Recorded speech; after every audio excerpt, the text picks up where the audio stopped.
What's up, everyone? Welcome back to Better Biomed. Today, we're going to talk about preventive maintenance, but probably not in the aspect that you guys are thinking of.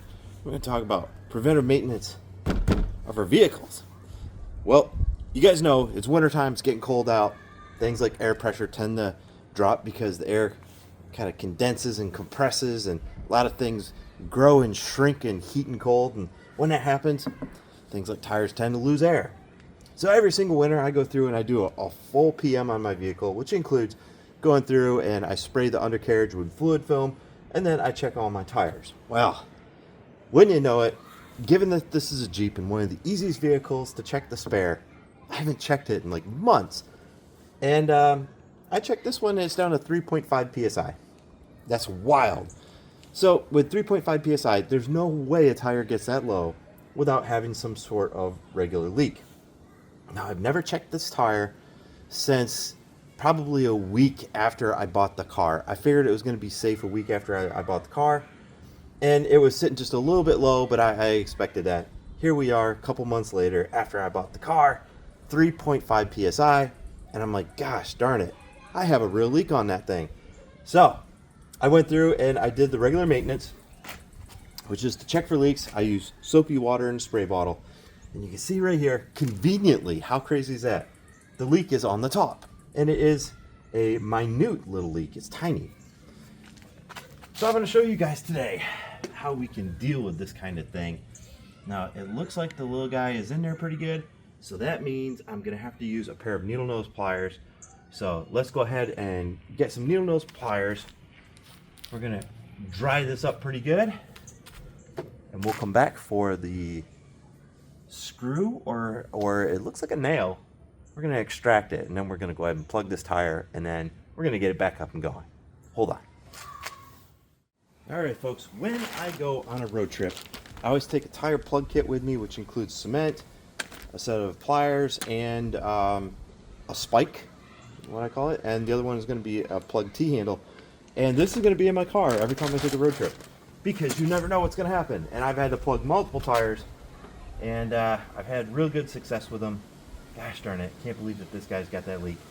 All right, so what we're going to do is we're going to try and dig in there, locate the fastener, and I have no idea how big this fastener is. Oh, there it is. So this one's in at an angle. Lovely.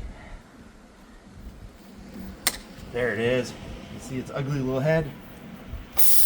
Okay.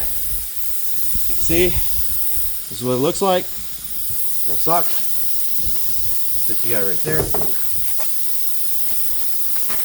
Next thing you should do to plug your tire, get your tire reamer.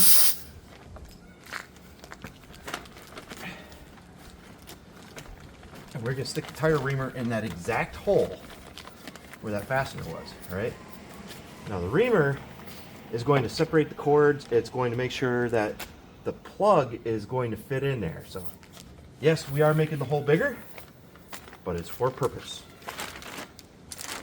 Next, I have my tire plug T-handle. We've got our cement. And I've got the extra long tire plugs. They do make them that are shorter. But on these Jeep tires, I use the bigger ones. We feed that guy through. There we go. And I pull it to the halfway point, like so. And then we got the cement. Now the cement, it's going to bond the plug to the tire rubber, but at the same time, it's going to act like a lubricant. So that's what's really good about the cement. It's going to make this job a wee bit easier. Because on some tires, if you can't tell, yeah, I might be a little out of shape, but I'm a little bit winded, especially when you're on the ground rolling around plugging tires. I've done many of them over the years, and it's quite the workout. So I got plenty of cement on there. Got that tire reamed out. Gonna pull it out. Gonna stick the plug in, and notice how I'm rotating it. And you lean your body weight into it while you slowly rotate it.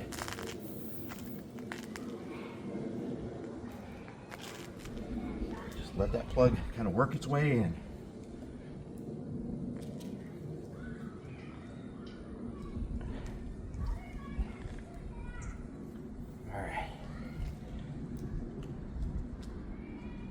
There we go.